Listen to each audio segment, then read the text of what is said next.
Pensemos por un momento en el siglo de las luces. Una auténtica explosión de razón, de ciencia, de arte. Todo el mundo, o casi todo el mundo, creía que la humanidad iba, por fin, directa hacia un futuro brillante. Pero claro, en medio de todo ese optimismo, una voz se alzó para decir que no, que todo era una mentira, que el progreso en realidad nos estaba envenenando el alma. Esa fue la idea explosiva de Jean-Jacques Rousseau. Y vamos a ver por qué, a día de hoy, sigue siendo tan relevante. A ver, toda esta historia arranca en 1750. La Academia de Dijon, que era una de las instituciones más respetadas de la época, nada menos, lanza un concurso de ensayo. Y la pregunta que plantean, bueno, parecía tener una respuesta casi obvia, ¿no? Casi una formalidad. Y la pregunta era, literalmente, la siguiente. ¿El restablecimiento de las ciencias y las artes ha contribuido a mejorar las costumbres? O sea, dicho de otro modo, ¿todo este renacer cultural y científico nos ha hecho mejores personas? A ver, pensemos en el contexto. Plena Ilustración. La respuesta tenía que ser que sí, por supuesto, ¿verdad? ¿Qué otra cosa se podía responder? Pues aquí es donde Rousseau dinamita por completo las expectativas. Mientras todo el mundo estaba seguramente preparando sus ensayos para decir «sí, claro que sí, el progreso nos hace mejores», él va y lanza una bomba. Su respuesta fue un no rotundo. Es más, no solo no nos mejoran, sino que nos corrompen. Y lo más alucinante de todo, lo que nadie se esperaba, es que ganó el premio. Entonces, la pregunta es, ¿cómo es posible? ¿Cuál era su argumento para defender algo así? Pues para Rousseau, la cosa es que la civilización entera es una fachada, sí, una especie de máscara brillante que esconde algo en realidad muy oscuro. Para explicarlo, Rousseau utiliza una metáfora que es potentísima. Dice que las ciencias y las artes no son nuestra liberación, que va. Son como guirnaldas de flores que extendemos sobre nuestras cadenas de hierro. O sea, nos hacen sentir tan a gusto, tan cómodos en nuestra propia esclavitud, que hasta llegamos a amarla. Y claro, nos olvidamos de que alguna vez fuimos libres. El problema de fondo, según él, está en las apariencias. La cortesía, la etiqueta, todo lo que llamamos buenas maneras. Para Rousseau, todo eso crea lo que él llamó una vil y engañosa uniformidad. Es decir, que en el fondo nadie está mostrando quién es de verdad. Es como si viviéramos todos detrás de una máscara. Siempre. Y la consecuencia de esta falsedad generalizada es, la verdad, desoladora. Él lo dice así: no se osa parecer lo que se es.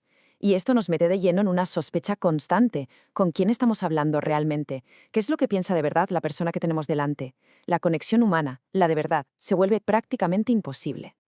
El resultado de todo esto es una auténtica devastación moral. Se acabaron las amistades sinceras, la estimación real, la confianza. Todo queda oculto bajo ese velo de cortesía, pero por debajo solo hay sospechas, recelo y, en última instancia, traición.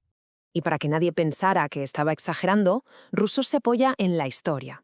Él sostiene que esto que estaba viendo en la Francia del siglo XVIII no era algo nuevo, para nada. Era un patrón que se había repetido una y otra vez a lo largo de los siglos. Y el patrón que describe es cuanto menos alarmante. A ver, Egipto, cuna de la filosofía y las bellas artes, acaba conquistada. Grecia, en su máximo esplendor, siempre sabia y voluptuosa, acaba siendo siempre esclava. La propia Roma, que empezó como un templo de la virtud, se convierte en un teatro del crimen. Y Constantinopla, el asilo de las ciencias, termina siendo un nido de traición y veneno. La conclusión parece ser siempre la misma. El momento de mayor florecimiento cultural es justo el preludio de la decadencia moral y, al final, del colapso. Así que, para Rousseau, la lección de la historia es clara, es brutal y es directa. A medida que las ciencias y las artes avanzan, la virtud retrocede. Es como si fueran los dos platos de una balanza. Es imposible que uno suba sin que el otro, inevitablemente, baje. Vale, pero si la cultura y la sofisticación nos corrompen, entonces, ¿cuál es la alternativa? ¿Dónde está la virtud? Bueno, pues la respuesta de Rousseau fue, si cabe, todavía más escandalosa para su época. En la simplicidad. Y sí, incluso en lo que muchos llamarían ignorancia. Y pone como ejemplo a pueblos que sus contemporáneos consideraban directamente bárbaros. Habla de los primeros persas, de los escitas, de los germanos, e incluso menciona la antigua Roma. Pero, ojo, no la del imperio, sino la de sus tiempos de pobreza e ignorancia, la Roma de la República. La virtud de todos ellos, según él, venía precisamente de ahí, de no estar contaminados por el arte y la ciencia. Pero su modelo supremo, su ideal absoluto, era Esparta. De Esparta llegó a decir que era una república de semidioses más bien que de hombres, casi nada. un lugar donde la virtud era tan pura, tan concentrada, que parecía, bueno, casi sobrehumana. El contraste definitivo para entenderlo todo es el que plantea entre Atenas y Esparta. Por un lado, Atenas, la morada del buen gusto, de los filósofos, llena de mármoles y lienzos, pero también de vicios y lujos. Y por el otro, Esparta, cuna de hombres virtuosos, donde lo que se recordaba no eran obras de arte, sino acciones heroicas, un lugar de feliz ignorancia.